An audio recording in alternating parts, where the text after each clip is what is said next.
From Keene in the Shire, the Liberty Media capital of the world, this is Daryl W. Perry, host of FPP Radio News for Thursday, December 17th, 2015. Silver is trading at $14.08 per ounce. Gold is valued at $1,067 per ounce. And according to BitcoinAverage.com, the average price of Bitcoin is $451.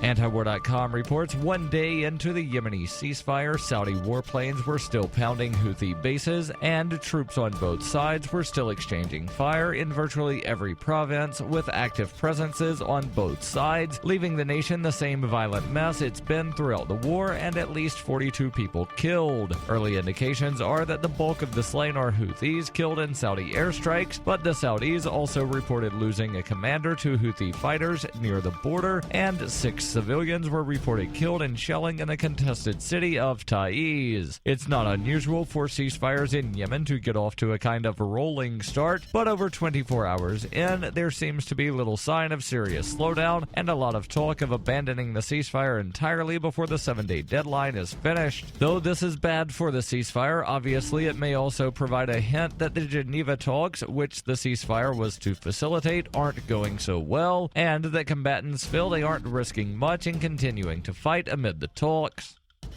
For nearly 40 years, Roberts & Roberts Brokerage has been a trusted source for buying and selling precious metals like gold and silver. They also take Bitcoin for precious metal purchases and have permanently removed the minimum purchase amount for all orders paid in the digital currency. Call Roberts & Roberts today for knowledgeable advice on buying and selling precious metals and a forward-thinking approach to new technologies. 800-874-9760 or visit online at rrbi.co.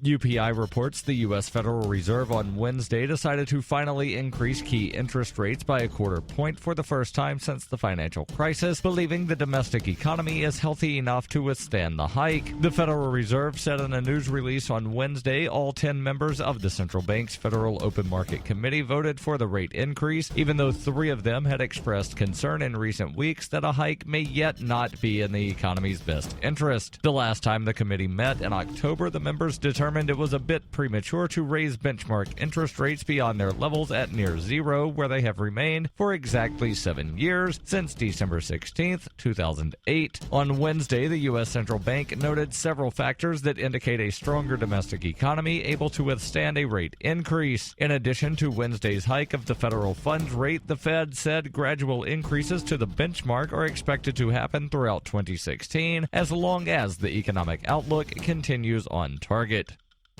When her plush and comfy life suddenly and unexpectedly fell apart, Brooke and her dog Cloud set out to defy the odds. If this is a man's world, as they say, living on the streets is no place for a young woman. One day she awoke in the redwood forest and realized she had become a hobo, and would ultimately come to know exactly what it means to survive. How to Be a Hobo by Brooke Willett is available from Amazon.com and all major bookstores.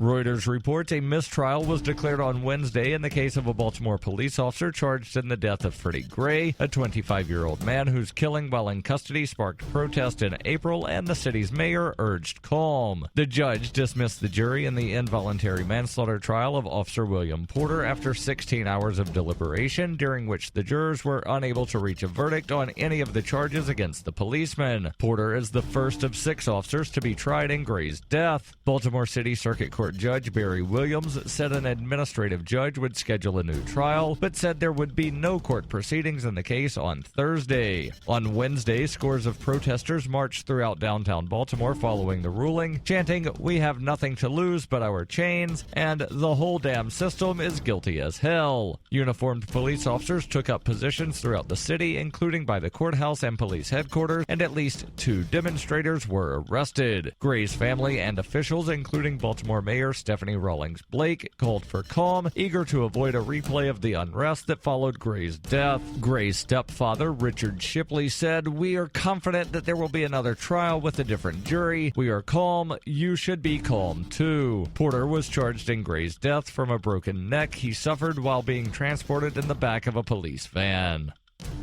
This has been FPP Radio News, online at fppradio.com.